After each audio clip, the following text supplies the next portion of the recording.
Welcome to Boring History for Sleep. If this is your first time here, this is your invitation to rest. There won't be any ads in the middle. No loud noises, no jarring music or fast talking, just a soft voice and a slow drift through the past. Here, we don't chase battles or kings. We don't rush to the climax of a story. We sit with it. We follow the quieter threads, the ones most people overlook. And if you like that, if you like long, thoughtful history told in a way that helps you relax, consider subscribing. It helps more than you know and lets me keep making these strange, sleepy journeys into the forgotten corners of time. Tonight, we're going somewhere most history books glance over, behind a closed door, down a quiet alley, into the world of medieval brothels. Not for scandal, not for drama, but to understand. These places weren't just centers of sex and shame.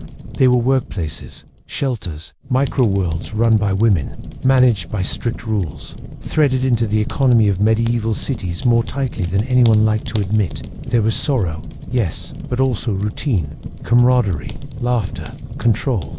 Tonight, we'll begin by quietly stepping through the front door. We won't rush, and you don't need to stay awake for all of it. You can drift off at any time. That's what this story is for. It always begins with a door, not a grand one, just wood, old and heavy, smoothed along the edges by hundreds of hands pushing it open, pulling it shut. It leans slightly to one side and creaks if you open it too fast. Above it, a lantern swings on a crooked iron bracket. The glass is tinted with something red, though in the fog and smoke of a medieval street, the color is hard to see unless you're looking for it. This door is one of many, tucked between a brewer's stall and a tannery, in a neighborhood thick with the smell of smoke, horses, sweat, and something sweeter, lavender water maybe, or rose oil. Someone inside uses it to cover up the smell of the chamber pots. You don't see any signs that say what this place is, but if you know how to look, the signals are there. A red ribbon tied just above the frame, a faint warmth in the air that doesn't match the chill of the fog, a sliver of candlelight between the boards of a shutter. This is a brothel, though the people who work here don't call it that. They just call it the house. Sometimes, when speaking carefully, they call it the place, not because they're ashamed, because naming it too clearly invites the wrong kind of attention. Inside, the house is quiet. For now, the customers haven't arrived yet. This is the softest part of the day, just before twilight. In the kitchen, a kettle warms slowly over coals. Someone is slicing bread. Someone else is checking the lock on the coin box for the third time. A woman with sleeves rolled up to her elbows pours hot water into a basin. She's going to wash her hair. In the next room, another is mending the hem of a dress, her needle moving in calm, practiced motions. There's no music, no laughter, just the sounds of people doing what they need to do before the night begins. The madam, older than the rest, with eyes that miss nothing, walks through the house with the calm urgency of someone used to holding things together. She checks the lamps, the bolt on the front door, the level of oil in the cruet. She'll be the one to speak to any city official who might wander by. She knows who to bribe and when to stand her ground. If one of the girls is sick, she'll notice. If a man gets rough, she'll handle it. She has a way of making herself heard without raising her voice. Upstairs, the rooms are small, simple. A thin mattress stuffed with straw, a small basin, a chipped bowl holding a comb and a bit of ribbon. Sometimes the girls place lavender under the pillows to keep lice away. A few houses have rules posted on the wall in cramped script. No men upstairs past dawn. No fighting. No singing after midnight. Most don't bother to read them, but the rules are there. At the back of the house, a door opens onto a tiny yard. Just enough space to hang linens and dump chamber pots. There's a cat that lives back there, half wild, good at keeping the rats away. No one feeds it, but someone always leaves the door cracked when it's raining. The house isn't glamorous. It isn't a palace of velvet and silk like some people imagine, but it's warm, and it's safer than being on the street. Most of the women here didn't grow up imagining they'd end up in a place like this, but they've learned how to live in it, how to navigate it, how to protect each other when things get rough. There's a kind of family here, a quiet loyalty. They share more than space. They share risks. They share secrets. They share the strange, repetitive rhythm of this life. Soon, the bell in the square will ring. The kind of men who come here will start drifting through the Elim merchants, soldiers, apprentices with their first coin.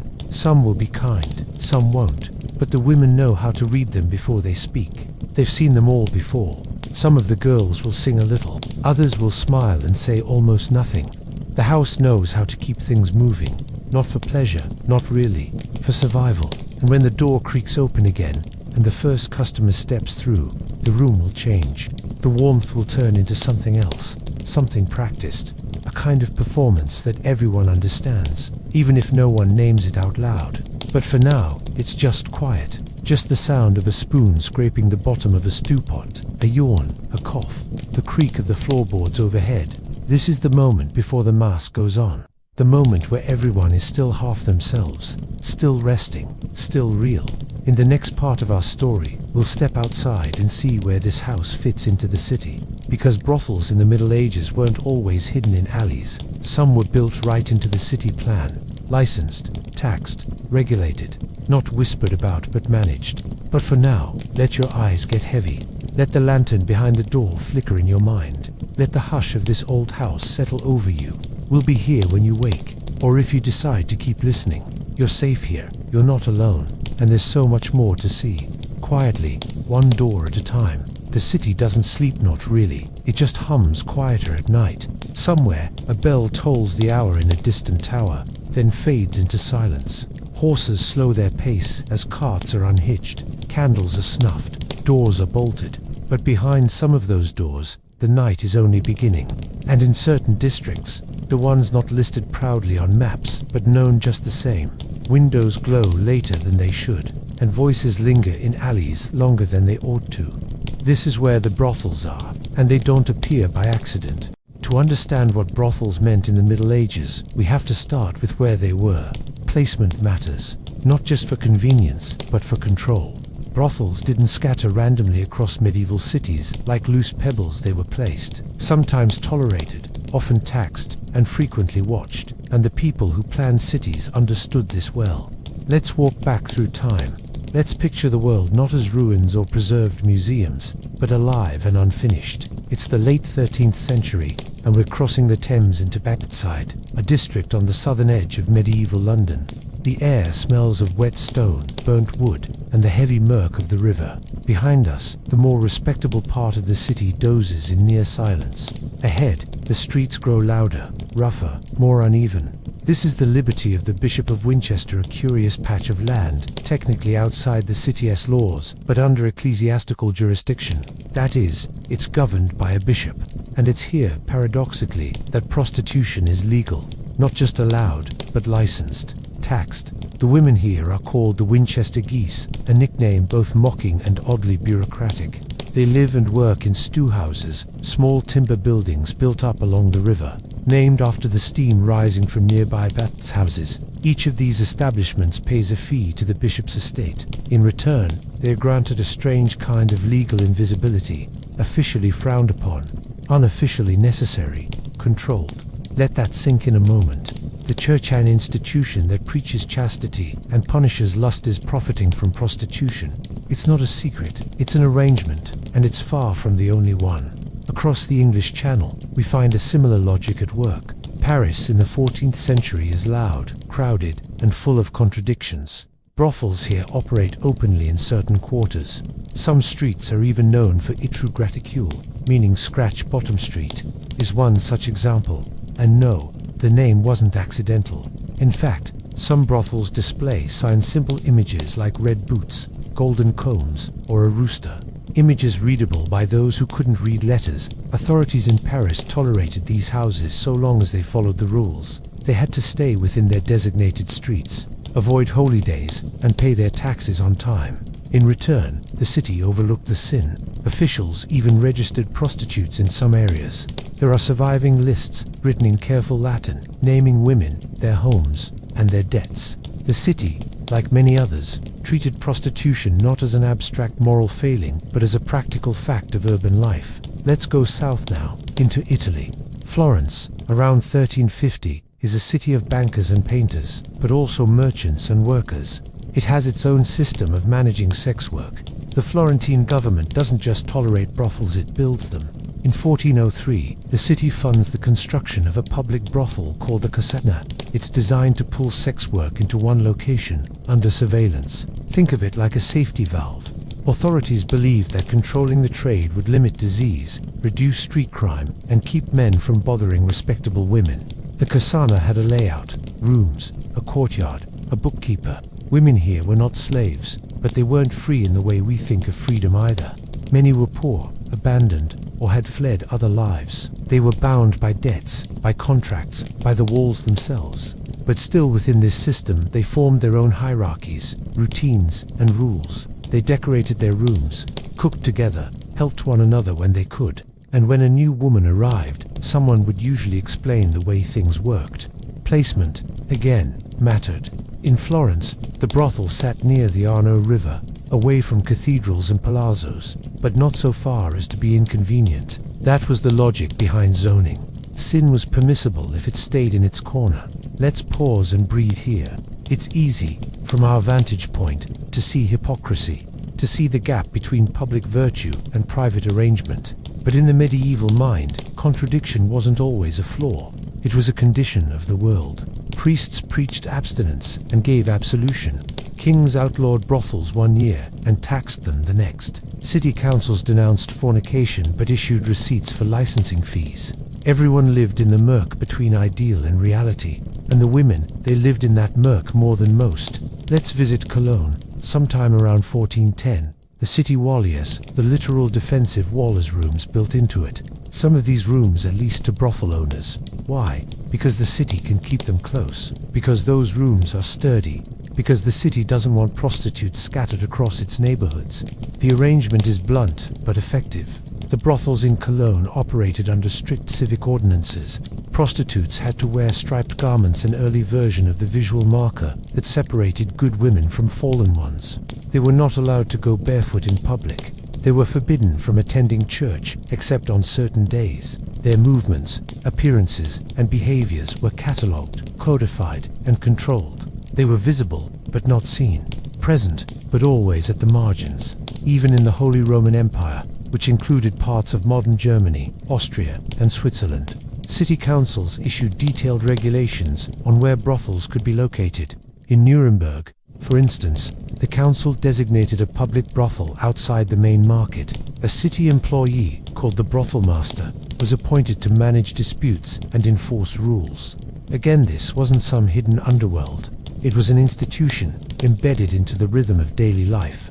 And yet, for all the official records and ordinances, the lived experience was often very different. Take Avignon in southern France. During the 14th century, it was the seat of the Pope himself. Yes, the head of the Catholic Church, and still, the city teemed with prostitution. Papal officials, cardinals, and foreign dignitaries all visited the town.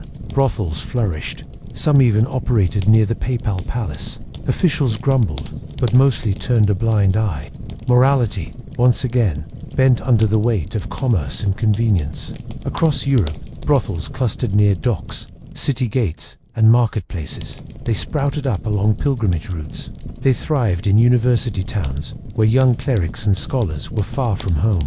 These locations weren't random, they were strategic. Brothel keepers understood foot traffic. They understood men. They understood where business would come from, and they positioned themselves accordingly. Let's walk a little more.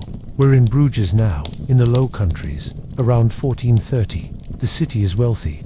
Canals cut through the streets like silver veins.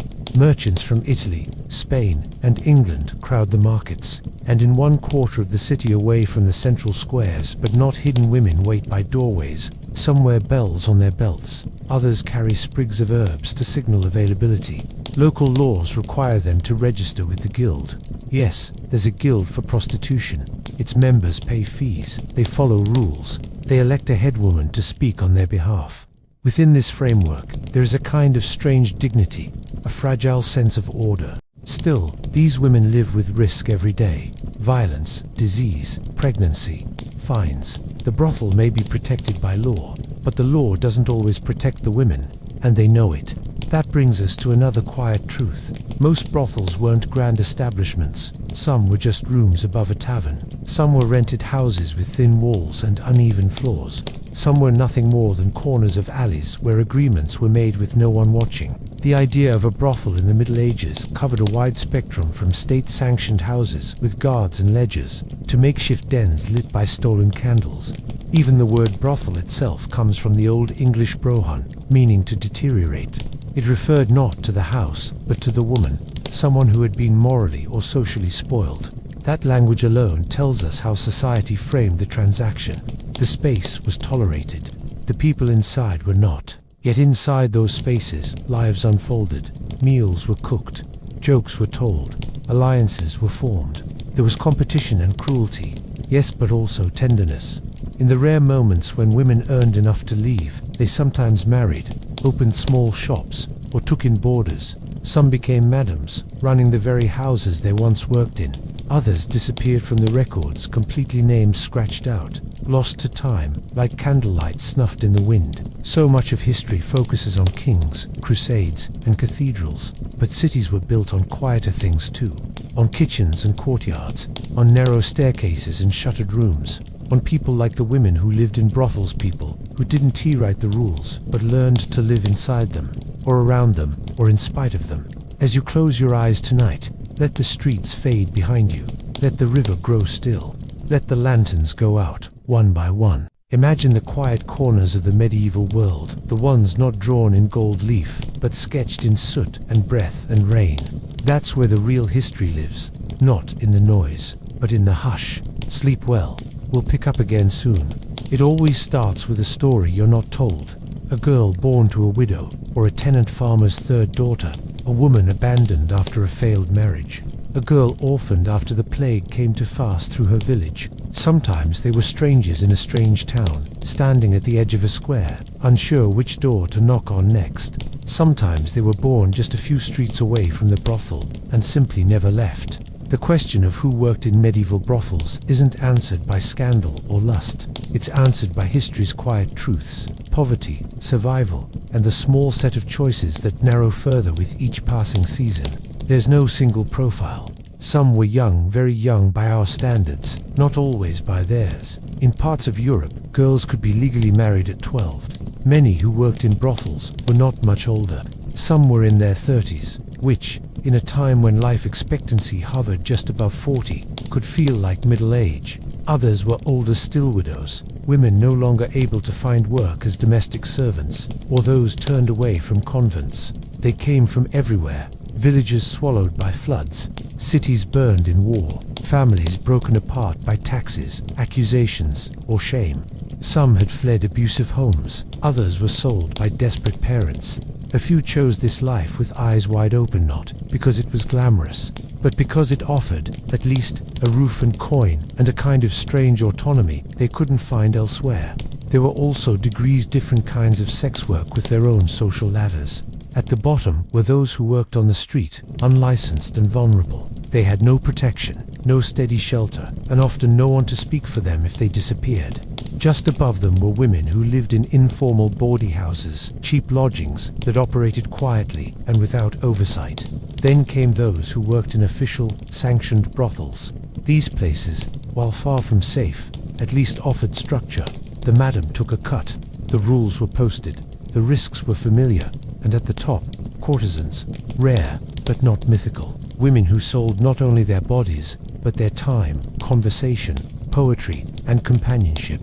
They moved in noble courts and behind closed doors of the wealthy. But their lives were not as romantic as paintings suggest. They lived under constant scrutiny, dependent on the whims of powerful men, always aware that a single change in fashion or favor could cast them back down. But let's step inside a brothel, not to ogle or judge, but to observe. The door closes behind us, muffling the sound of the street. The air inside is warm and smells of candle wax, sweat, and boiled herbs. A cat darts under a chair. In the front room, women sit talking, some brushing each other's hair, some sewing torn hems or scrubbing basins. A few glance up as we pass, then return to their quiet tasks. These women didn't lounge on velvet cushions.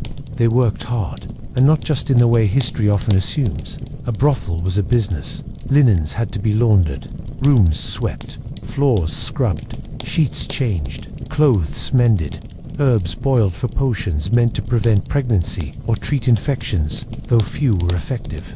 Some women doubled as cooks or barkeeps. Others played music or danced for customers before the negotiations began. Their days were filled with small routines: waking early to bathe if water was available, checking the lamp oil, cleaning themselves, their rooms, and the shared spaces, tending to wounds, bruises, or illnesses with what knowledge they had. Some shared tips: how to mix tansy or pennyroyal to ward off conception, how to avoid certain clients, how to fake pleasure or sadness or fascination. Experience was currency.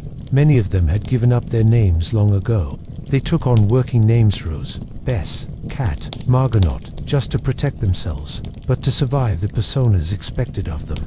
These names traveled fast, scribbled in the margins of tavern walls or murmured between sailors. A woman might be known across an entire port district, and yet no one would know where she'd come from, and what did they earn. That varied wildly. In licensed brothels, women often paid a portion, sometimes half of every coin, to the madam or the house. They might also be charged for food, candles, water, and medicine. In some cities, they paid taxes to the town itself, an ironic fee for the privilege of being tolerated. In good months, with steady clients, they could afford a little extra: a new shift, a better comb, a pair of shoes that actually fit. In bad months, they might end up deeper in debt. Some brothels operated like tight ships, with curfews, fines, and rules. Others were chaotic and cruel, run by men or madams with violent tempers. Abuse was common. So was illness. Venereal disease, though poorly understood, spread quickly. Treatments ranged from mildly helpful to dangerously harmful. Mercury was sometimes applied to sores, leading to blindness, madness, or death. And yet, many women formed bonds, sisterhoods of necessity. They looked after one another, shared meals, warned about dangerous men, helped one another through sickness and heartbreak. Some formed families, raising children together, watching each other's backs. In rare cases, they pooled their savings to buy their own freedom, or at least the freedom of the youngest among them. Children were a complicated matter. Some brothels forbade women from keeping children with them. Others turned a blind eye. A child might be hidden in the back, watched by the older women during working hours. Some women placed their children in orphanages or church care, visiting them when they could. Others raised them inside the brothel, hoping they might someday find a different life. And what of love? Did it exist? Sometimes, women might fall for a regular client, or for one another. Some men promised to rescue them. A few actually did. Others lied, took their savings, and vanished. Still, for a woman with few options, a false hope could feel better than none at all. But not all who worked in brothels sold sex. Brothels employed cooks, cleaners, stable hands, and servants. Some women simply did laundry or tended the fire. Others helped prepare tinctures and poultices. There were also guardsmen paid to watch the door, keep order, and throw out troublemakers. They weren't always reliable, but in rough neighborhoods, even a half-drunk watchman was better than none. Some brothels functioned like households, complete with internal hierarchies. The madam sat at the top, not always cruel, not always kind, but nearly always practical. She managed the books, smoothed over disputes, and negotiated bribes with local officials. Older women often held middle ranks, teaching younger ones, enforcing rules, and handling the dangerous moments. Newcomers started at the bottom, watching, learning, trying to survive. It wasn't glamorous, and it wasn't always tragic. It was, more than anything, ordinary in its dailiness. The struggle to eat, the pain of a toothache, the boredom between clients, the laughter shared after a long night, the heartbreak of watching a friend disappear with no explanation, the tiny victories: clean sheets, a kind customer, a quiet moment to themselves. The church, meanwhile, painted them all with the same brush. Sinful, but the reality was more tangled. Women in brothels still attended mass, prayed, lit candles, begged forgiveness. Some wore crosses around their necks. Some confessed when they could. Others didn't bother, having heard too many sermons that offered no kindness. Still, religion wove itself into their lives. Festivals, saints' days, funeral bells, a rhythm of belief, if not always faith. In some towns, charitable women visited brothels to offer bread, clothing, or spiritual guidance.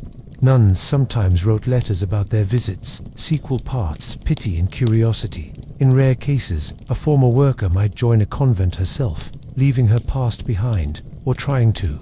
Forgiveness was a complicated thing, so why did they do it? The answer, as ever, is survival. Not all had the option of marriage. Not all could read or write. Laboring jobs were scarce. Domestic service was competitive. Begging was dangerous. Crime was worse. A brothel, for all its risks, offered food, warmth, and a coin in hand. For many, that was enough, and in truth, some found power in it.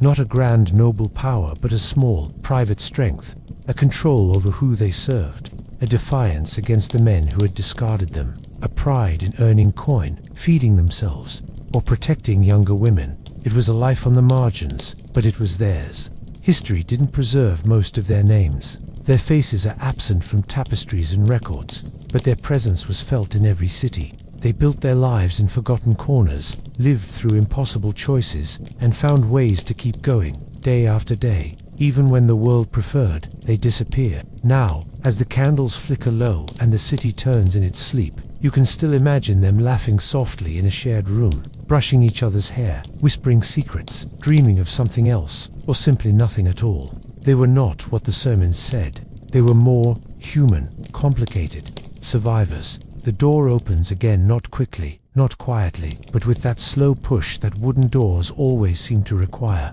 The hinges complain a little, and the light from outside spills into the room. Not bright sunlight, not in these narrow streets, just the soft grey hue of another overcast afternoon. A man steps in. His boots are wet, his coat is marked with dust. But what gives him away isn't his clothes, it's the rolled up parchment under his arm. He's not here for pleasure, he's here for paperwork. And tonight, we're going to sit with him. We're going to listen not to the music or laughter, not to the whispered deals or hushed prayers, but to the rules, the strange, specific, surprisingly structured web of medieval regulation that wrapped itself around brothels like a net made not to strangle the practice, but to hold it in place. Let's begin in the city of Avignon, sometime in the mid-14th century. The papacy has moved here, and the city is bustling full of clerks, pilgrims, merchants, and opportunists of every stripe, and among them, the women, some licensed, some not, some barely older than girls, some already worn down by years of hard living. The city authorities know this, and they act not with denial but with strategy. They establish rules, detailed ones. A brothel here must be owned by a woman, not just any woman, but a respectable one, not currently engaged in the sex trade herself, but with enough life experience to manage those who are. She must live on site. She must ensure that none of her girls are forced, and that none of them are married. She must keep her house clean, her doors closed during processions, and her records accurate. Yes, records, names, ages, payment logs. You'd be surprised how often the church signed off on all of this. Contrary to what you might expect, prostitution was not always treated as illegal. In fact, for much of the medieval period, it was tolerated, not celebrated, not endorsed, but seen as a necessary evil, something to be contained, structured, and taxed. Augustine himself had once warned that to abolish prostitution would be like trying to empty the ocean. Better to channel it, better to regulate. So, in cities from Toulouse to Lubeck, from Palermo to York, rules were drawn up, often by men in robes who had never set foot inside these places, but sometimes by city councils, made up of merchants who had a very different kind of understanding. In Paris, the regulations were brutally specific. Women working in certain areas could only wear designated colors. They were forbidden from certain types of jewelry. They could not walk near churches. They had to leave public fountains to respectable women. If caught violating any of these restrictions, they were fined or worse.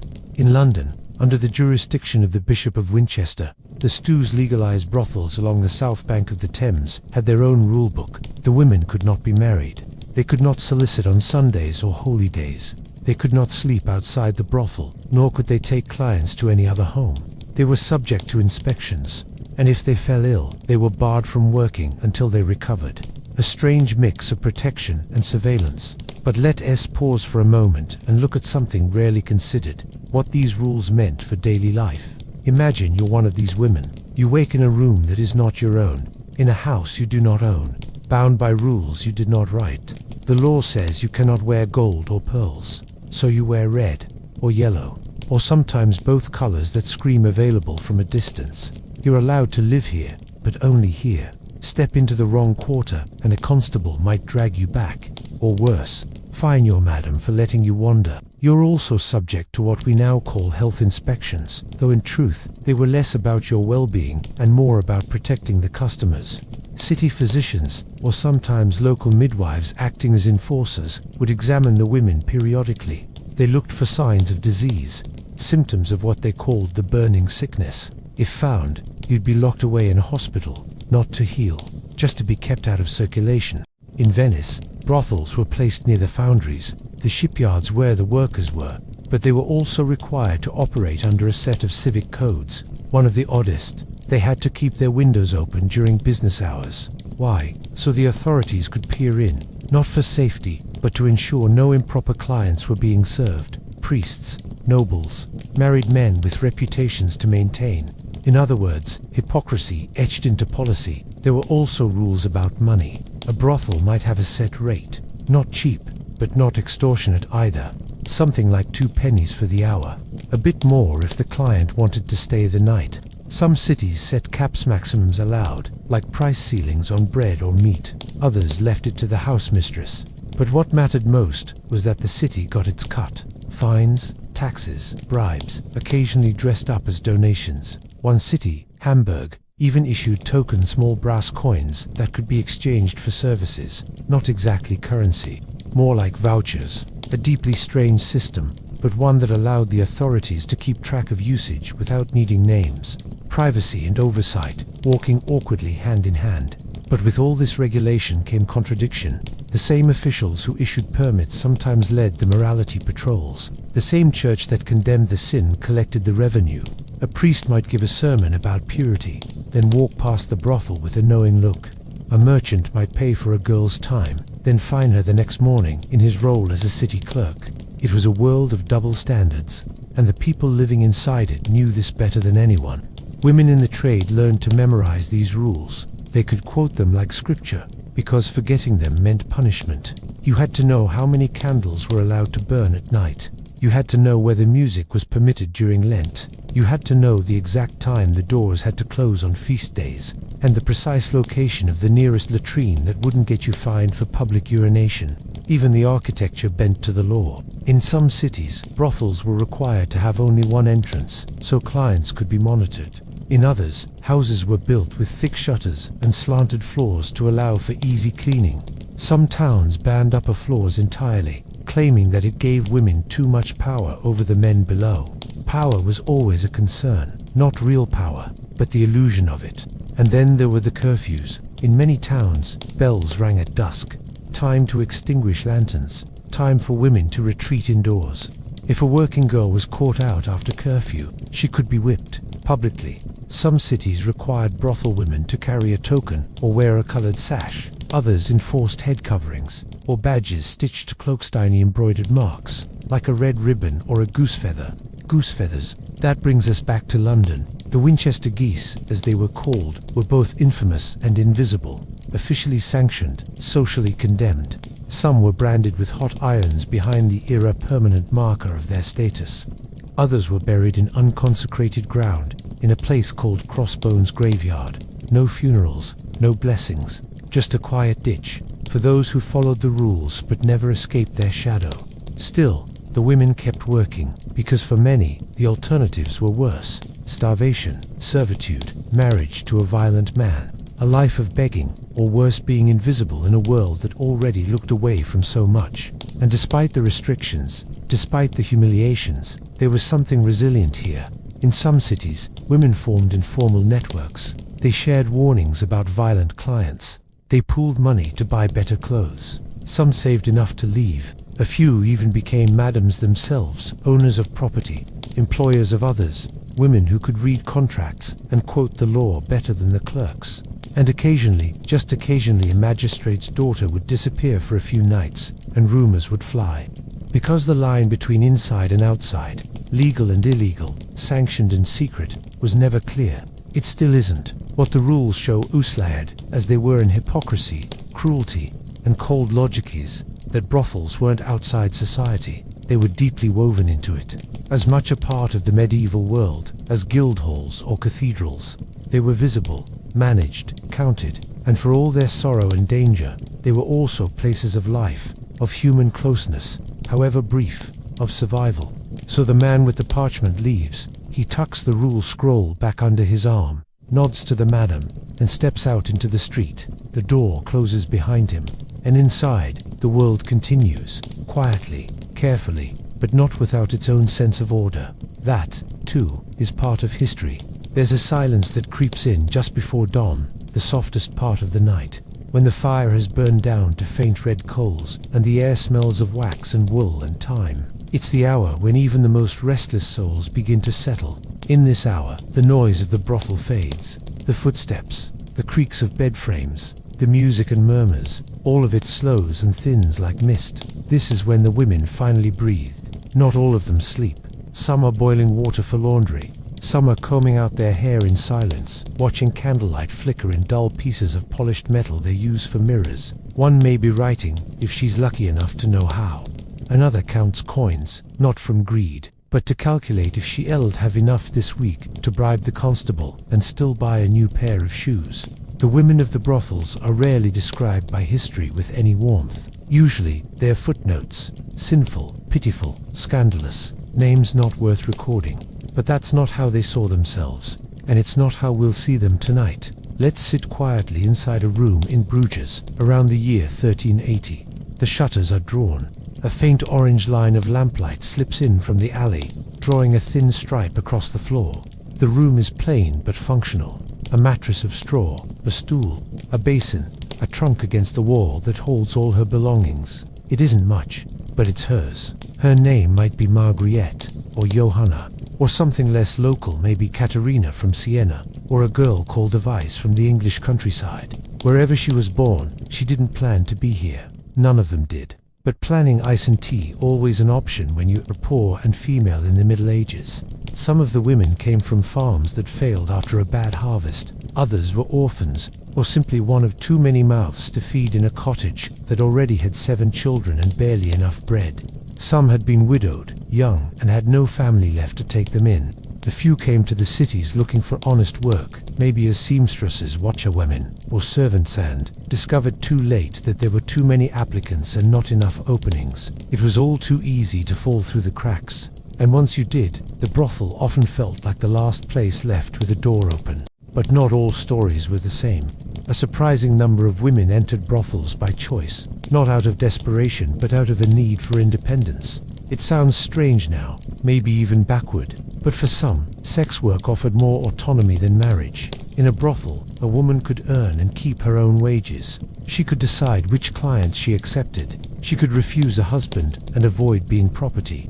That freedom came at a cost: stigma, risk, exploitation, but too many. It was better than the alternative. There's no one type of brothel woman. Some were young, barely into their teens. Others were in their 30s, even 40s, having survived years in the trade with hardened savvy. Some were loud and brash in public, laughing in the streets, throwing witty insults at passing men, wearing bright scarves and bells in their hair. Others were quiet, wary, speaking only when spoken to, their voices low from years of whispering behind closed doors. And then there were the madams, the older women who ran the houses, often former sex workers themselves. They kept the books, paid the bribes, handled the inspectors, soothed the drunks, settled disputes, and maintained some kind of order in a place where tempers and desires ran hot. A good madam was both mother and merchant, protector and opportunist. She might cheat you, but she'd also defend you from worse. If a client grew violent, she was the one with the stick and the connections. Many of the women shared rooms. Privacy wasn't common, not even in licensed establishments. In some houses, a thin curtain was the only thing separating one couple from another. In others, they took turns, one sleeping while the other worked. The air was always warm and close-thick, with bodies, perfumes, stale drink, and oil smoke. Furniture was practical. Strong beds with ropes and hay mattresses, chests for clothing, maybe a chair or two. Wall hangings were rare, though some women tacked up scraps of fabric or flowers to make it feel less bare. Their belongings told quiet stories: a small comb with missing teeth, a pair of shoes carefully repaired with wax thread, a rosary tucked under the mattress, its beads worn smooth, a wooden spoon, a jar of scented oil, bought from a traveling merchant weeks ago and used sparingly, maybe even a small petticat, more often than not, fed scraps and used to curling in the warm corners of a shared bed. Hygiene was complicated. Cleanliness mattered, not just for health, but for survival. Women bathed when they could, sometimes in public bathhouses, which were common across Europe, or using heated basins behind closed doors. Many brothels required weekly washing, particularly in places where authorities regulated such things. Hair was combed and oiled. Linen was scrubbed, water boiled. They used herbs to freshen breath, salves for wounds, vinegar and wine as disinfectants. And when disease did arrive, as it often did, there were few good options. Some women took breaks when they were ill. Others didn't have that luxury. They looked out for one another, though in a world that didn't protect them, the women often protected each other. They shared food, tended to one another during fevers, took turns holding a crying girl after her first night with a brutal client, passed along tricks, how to fake enthusiasm, how to spot a thief, which herbs might help prevent pregnancy. It wasn't always a sisterhood. Jealousy and competition existed, but in the long hours between dusk and dawn, they created their own kind of community. And some formed something even deeper: friendship, companionship, even love. There are records, quiet, fragmented, but real love, women forming long partnerships with each other, living together, pooling wages, refusing male clients altogether, and choosing only women. Were they seen as romantic? Perhaps, perhaps not. But they were relationships forged through shared survival, and that has always been a kind of love. Children were another part of the story, though history rarely speaks of them. Many brothel women had children, born in the house or sent away to be raised by relatives or convents. Some were lucky enough to keep their babies with them, hiding them in upper rooms, paying neighbors to help watch them, teaching them to read and count with whatever scraps of parchment they could afford. The fear of pregnancy hovered over everything. In some cities, brothel inspectors turned a blind eye. In others, pregnant women were dismissed or forced to leave. The risk of death in childbirth was ever present. So was the heartbreak of loss. And yet, many stayed. For years, decades. Why? The reasons were many. Some never found a path out. Some found comfort in routine. Others feared what lay beyond those brothel doors: the judgment, the poverty, the loneliness. A few rose in the ranks, becoming madams themselves, using their knowledge to run cleaner, safer, fairer houses than the ones they had known in their youth. They weren't helpless victims, nor were they always noble rebels. They were women living hard lives in a hard world, making choices within narrow lanes. They joked, they fought, they mourned. They danced when music came through the windows. They learned to read tarot. They watched the stars through broken shutters. They stitched their names into the hems of their skirts. Some tried to leave, some returned, some disappeared into marriage or motherhood or legend. Even centuries later, their voices still murmur through court records, tax rolls, medical texts, and forgotten poems. A scribbled fine against Isolde, found working during Lent. A note that the red-haired girl on Stew Lane had gone missing after being seen with a French knight. A mention of a brothel woman who nursed plague victims when no one else would. A song in the marketplace, half mocking, half haunted, about the girl who danced too close to the fire. They were real, not ideas, not warnings. Real people with real bodies and real lives that mattered, even if their names were rarely carved into stone. And now, as the first light of morning begins to stretch pale fingers across the tiled rooftops and church spires, they vanish again into the quiet. The shutters stay closed. The street sweepers begin their work. The candles gutter out. But for a little while, we saw them. We'll let them rest now. They've earned it. The front door shuts softly behind you. Outside, the street noise fades into the distance. Cartwheels bumping over stones. A far-off call of a bread seller. The rattle of shutters in a shifting breeze. But inside, the brothel has its own sound. Quieter, controlled. A murmur of voices behind closed doors. The creak of stairs. The clink of pottery. Somewhere upstairs, laughter that's not quite cheerful. Not quite rehearsed. Just practiced enough to pass. You're standing in the main room now. It's not extravagant. A bit smoky, not unclean, but worn. Worn like a favorite coat or a church pew that's been knelt on too many times. There are 2 long benches and a crooked table near the fireplace. On the mantel, a little shrine to Saint Mary Magdalene, not unusual. She was often invoked in houses like this redeemed sinner, patron of lost causes, a name whispered half in reverence, half in apology. The madam sees you. She watches everything, not in a cold way, but with the sharpened eye of someone who's been doing this for too long to be surprised by much. She's probably in her 40s. That's old here.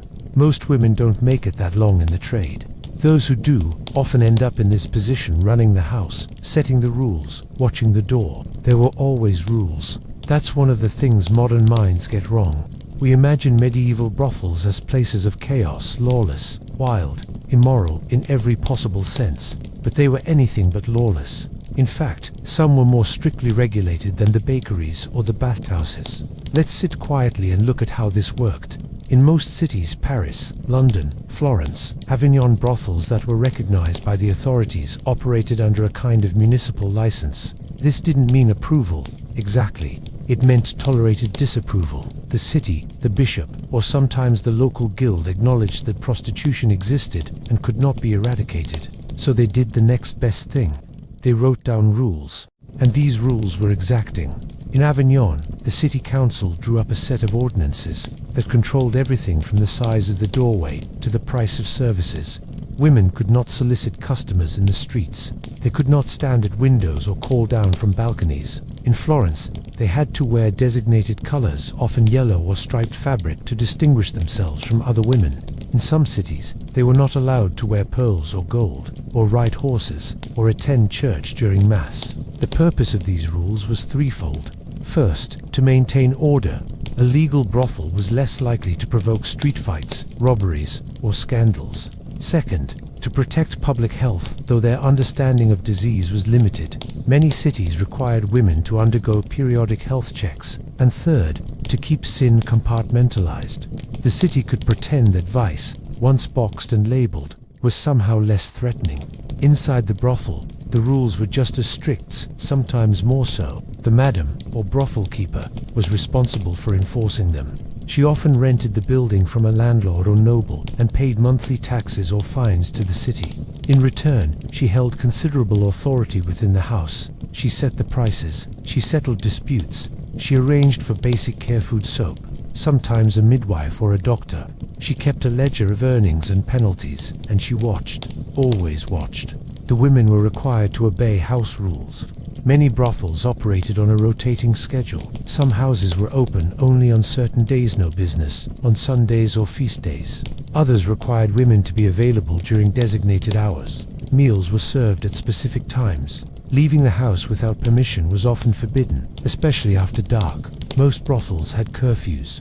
A candle would be lit at dusk, and once it burned down to a marked point, no more clients were to be accepted. This wasn't always followed.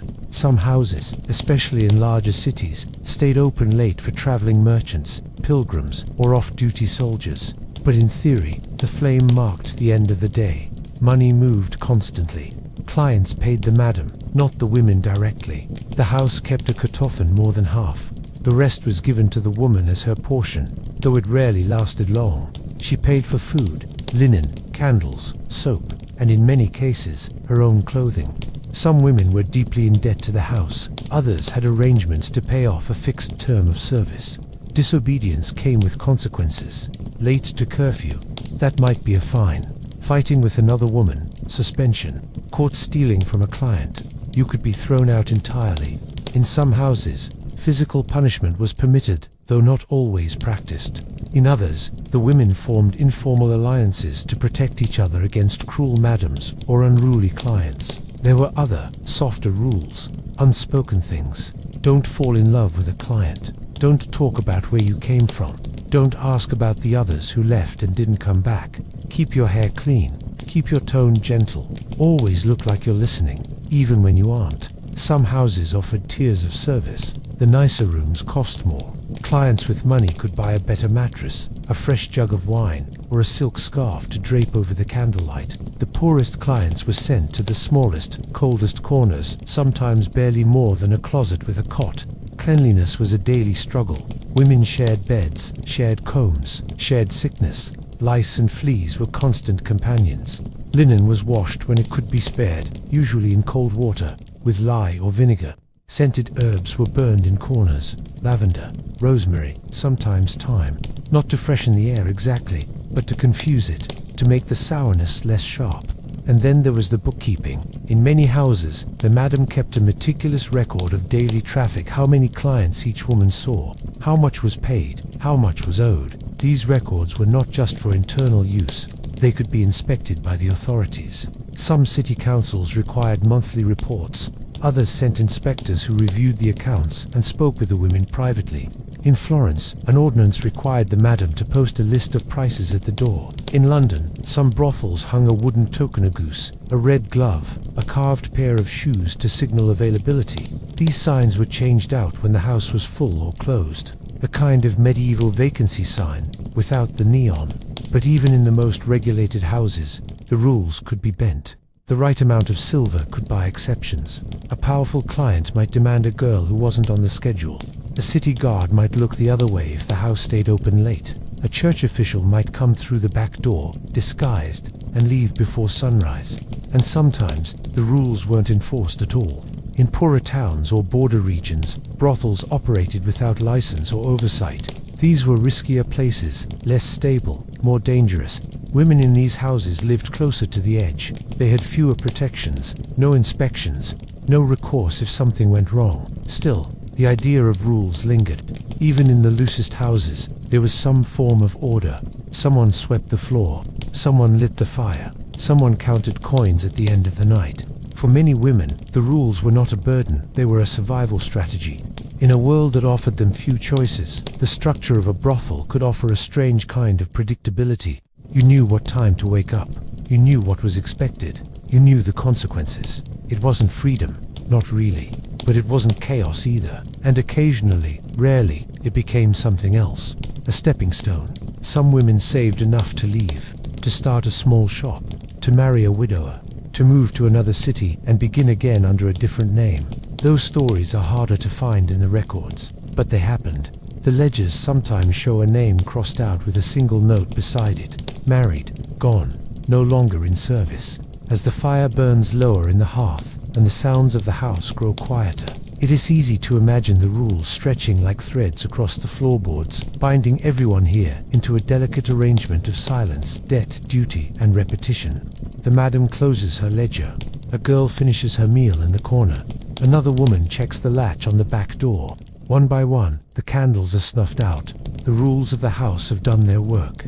The day begins early in the district, but not with the sunrise, not with the tolling bells of the cathedral or the cries of merchants setting up in the square.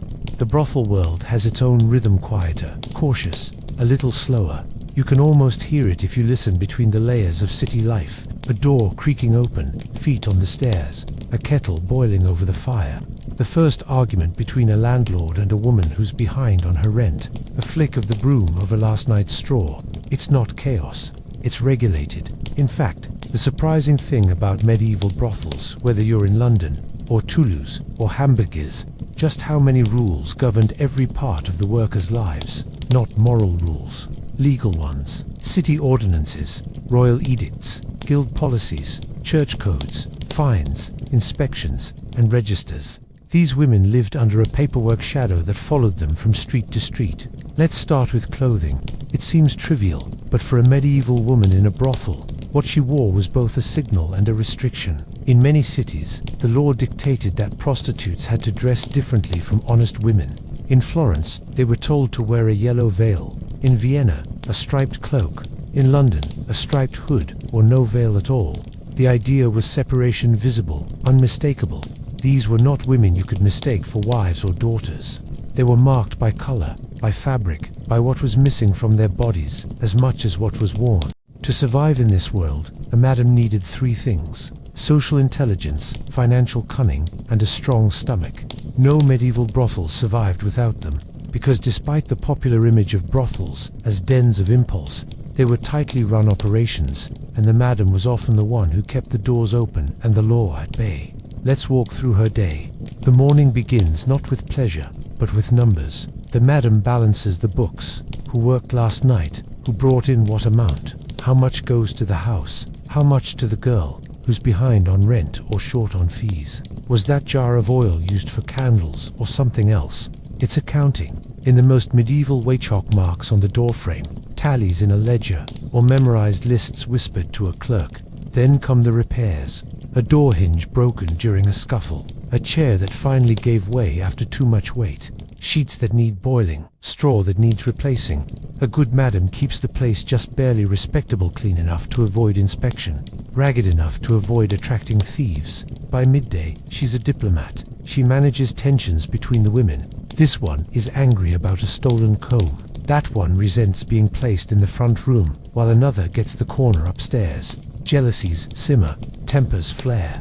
The madam diffuses them, sometimes with kindness, sometimes with threat. She knows the rhythms of each girl, who's nearing the end of her rope, who needs a night off, who can be trusted to collect her own fees, and who cannot. She doesn't offer sympathy often, but she sees everything. Then come the clients. Some of them want more than the women offer. Some want less. Some just want to be fed, or heard, or held.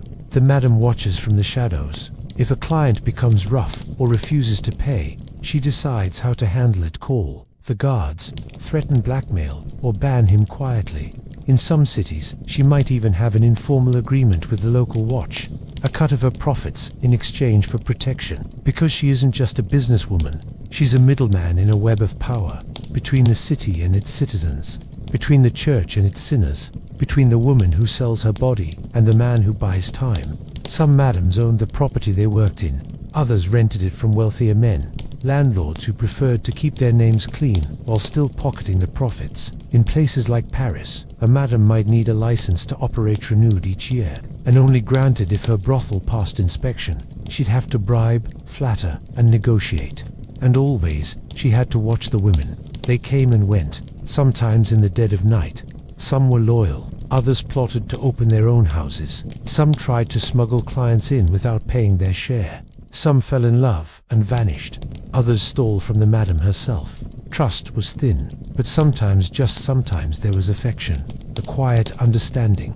The madam had likely once been one of them. She knew the bruises that didn't fade. She'd watched the younger ones lose hope, gain it back, lose it again. She might patch up a wound, feed a girl who hadn't eaten, sit beside one who couldn't stop shaking. No softness, not exactly, but something human. And the madams weren't always women. In some places, men ran the brothels, not just pimps in the modern sense, but full-fledged managers, tavern keepers who added rooms upstairs, merchants who turned failing inns into pleasure houses. Even priests, in rare and damning cases, were known to invest in the trade. The lines blurred, especially in cities where brothels were legal but heavily taxed. Everyone wanted a cut, from the local baker to the bishop, but women were better at running them. They understood the dangers. They could read the faces of other women. They knew how to stretch coins and mend clothes and lie convincingly. They didn't rely on muscle. They relied on management. There are records of some madams who became quite wealthy. In Lubeck, a woman named Katharina ran one of the city's most successful licensed brothels. She paid her taxes early. She had servants. She left a will. In it, she donated money to a local convent and left linen to her niece. She lived into old age. Then there was Margot Legrasse, in Paris, known as Margot the Fat. She was feared by the men and women of the Rue de la Truanderie. She was big, loud, and precise. She took no nonsense. Her girls respected her. The local guards never entered her house without permission. She fed the poor at Christmas. These women weren't saints, but they were survivors. And they were powerful in a way few women of their time could be. But that power came at a price. The madam was hated by the church, even more than the workers. To the clergy, she was the facilitator, the spider in the center of the sinful web. Preachers called her the gatekeeper of hell. Some towns even barred madams from entering churches. Others made them wear special badges. They were legally tolerated but morally condemned. She also made enemies among clients. Men who were refused service or thrown out for violence might return to harass or threaten. And then there were the neighbors, the wives and mothers who resented the brothel's presence, who spat in the street when the madam passed. No matter how well she ran her business, she was always on the edge. One bad season, one new mayor, one church decreed. It could all vanish. Some madams went to prison, some were beaten, some disappeared. But while they lasted, They held immense influence. The brothel was a machine. The workers were the gears, but the madam was the oil, the mechanic, the operator. Without her, everything ground to a halt, and for the women under her roof, the relationship was complicated. Some loved her, others hated her, many feared her. She could provide shelter, medicine, or protection from dangerous men, but she could also withhold food, raise rents, or kick someone out into the rain with nothing but a torn shift. She was employer, guardian, warden, and sometimes rival. But if you were lucky, she might also be something like a mother, not in the tender, comforting sense, but in the way a storm becomes familiar, predictable, a force you learn to live with. We don't have many of their voices. No madam left a diary, no memoirs, no letters to posterity. Their legacy survives in legal documents, tax rolls, arrest warrants, cold paper, blunt ink. But if you squint, you can see them standing in doorways at dusk, balancing a bucket of lye water, arguing with a merchant about the price of lamp oil, breaking up a fight over a missing comb, holding a girl's hand when the fever gets too high, burying someone quietly at dawn. They did not seek praise, they did not receive it, but they were the spine of the system. In a world that wanted to forget them, they kept the lights on, and when they were gone, when the brothel was closed, or burned, or overtaken by time, the city simply found another house, another madam, another woman balancing a life of contradiction on the edge of law and survival. That's the rhythm you hear when you listen to the brothel's walls. It isn't laughter, it isn't crying. It's the scrape of a ledger, the strike of a match, the hush before a deal is made, and behind it all, the quiet weight of the woman who keeps everything running. Now rest your eyes. Let the flickering light of the candles fade from your mind. Let the whispers from behind the curtains soften into nothing. The brothel door is closed for now. The madam is counting coins by firelight. It's quiet tonight. The shutters are closed against the wind. The lamps are lit, and the streets outside have settled into that soft, low murmur that only happens after dark in the medieval city. The horses are stabled. The shopkeepers are asleep behind their wooden counters, and the city gates, if this is a walled town, are locked. Inside one of those buildings, behind a door that never made it into any storybook, the brothel still stirs. Not with chaos or scandal, but with small motions. Footsteps across old boards, cloth being folded, voices low and tired. And outside these walls, something larger always hums. A force just as powerful as hunger or desire. Respectability. The brothel might be tolerated, it might even be licensed, but it was never respected, and the women within it were always reminded of the line they were never allowed to cross. Let's start with what that word even meant back then: respectability. It wasn't about being kind or honest. It didn't depend on your personal sense of decency or the way you treated others. Respectability was a performance, a collection of symbols and behaviors. It was about reputation, about belonging to the categories of society that the church and city officials had deemed proper. It was about where you stood in the hierarchy and who said you were allowed to stand there. And if you worked in a brothel, the answer was always at the bottom or not at all. A woman in a brothel was not permitted to wear certain fabrics. Velvet fur, trim, expensive Dysol were forbidden by sumptuary laws meant to signal a woman's place. Her hairstyle might be restricted to. In London and Paris, a prostitute couldn't wear a veil in public, because that was the mark of a wife. She couldn't carry certain baskets, ride certain horses, or walk into certain churches without risking a fine or worse. And if she tried to dress above her station, if she wore jewels, or had her shoes made with soft leather, she could be publicly punished, because respectability was visual. It had to be seen to be believed, and her role in the social order demanded that she remained visibly outside of it. This separation wasn't accidental. It was designed. Medieval cities, especially those with sanctioned brothels, created systems to contain and control the sex trade while pretending to condemn it. Officials knew it was happening. They even taxed it, but they also went to great lengths to make sure that everyone else could tell who the respectable women were, because the entire idea of public morality rested on that distinction. And if that distinction ever blurred, if a brothel worker looked too much like a merchant's wife or a nobleman's daughter, then the whole structure threatened to collapse. So laws were passed, inspections were carried out, and shame was enforced, not just socially, but structurally. Take, for example, the way women were excluded from certain types of legal protection. A wife or a widow might bring charges in court, testify against someone who wronged her, or seek protection from an abusive husband. A woman labeled as a prostitute, on the other hand, could be dismissed outright. Her words might be ignored. Her suffering might not even be recorded. Even in death, she might be buried in a separate graveyard, without ceremony or marker, because the church considered her soul less pure. And so, the system functioned by denying these women access to the institutions that defined respectability, and thereby ensuring they never reached it. But what did that feel like for the women living it? Not as a political theory, but as a daily truth. Imagine waking up each morning knowing that no matter how clean your sheets, how carefully you tied your hair, how politely you greeted the baker or the midwife, you would never be seen as worthy. Imagine knowing that if you went to confession, the priest might refuse you absolution unless you left your job, but that leaving your job meant starvation, that you were asked to choose between the illusion of moral purity and the reality of physical survival, that you could be punished not just for what you did, but for who people believed you were. And yet, people still tried, because the human spirit tends toward hope, even in narrow places. Some women in brothels worked to clean themselves of the stain placed on them. They learned to read psalms, whispered prayers when no one was listening, sent coins home to younger sisters so that maybe they wouldn't end up the same way. Some wore tokens of the Virgin Mary around their necks, even though they were not allowed inside the cathedral. Some wrote letters unlikely to reach their destination, but wrote them anyway. Some tried to pass as servants when walking through other parts of town. Others dreamed, in their own quiet ways, of a different life.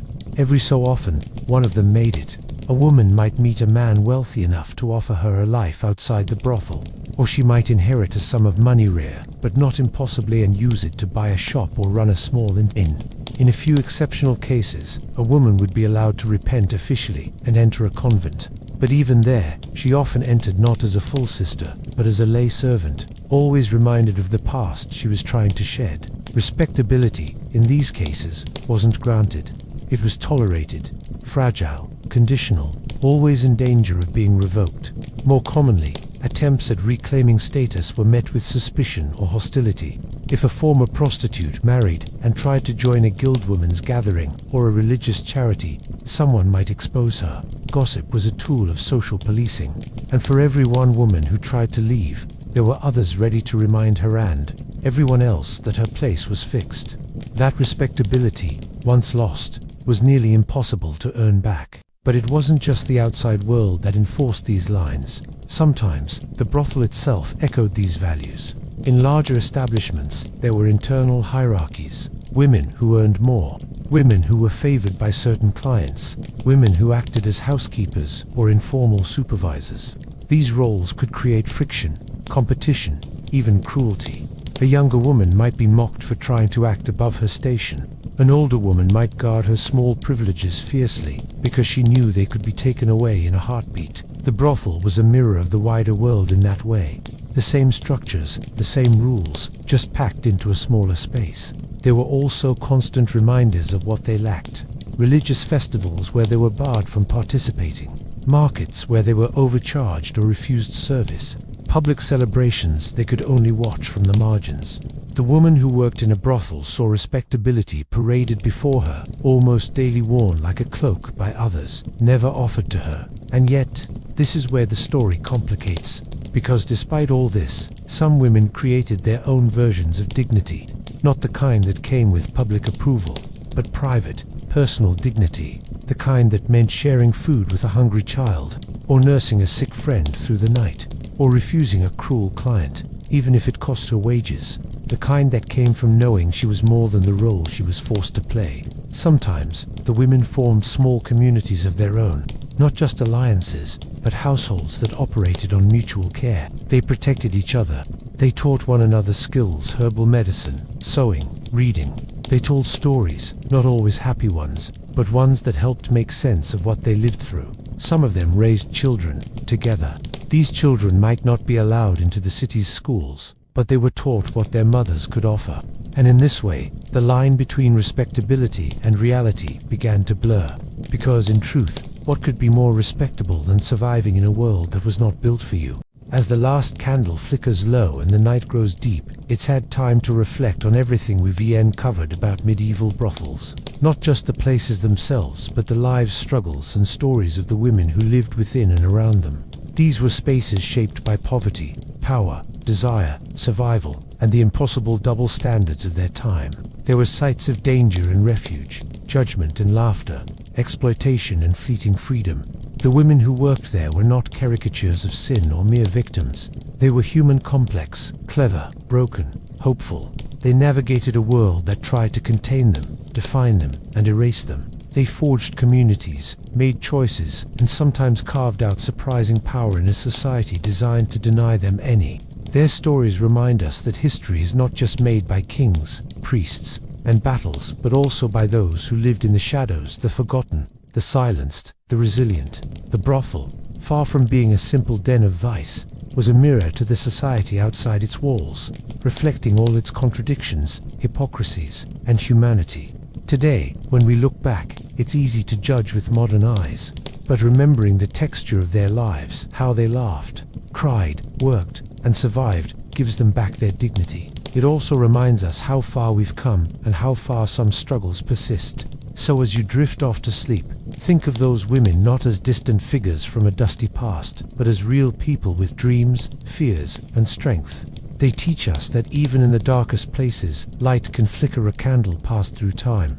And maybe, just maybe, by listening to their stories, we honor that light. Thank you for joining me on this journey through history's hidden corners. If you enjoyed this gentle exploration, please subscribe and come back for more stories that soothe the mind and uncover the past. Until next time, rest well and let the quiet of history cradle you to sleep.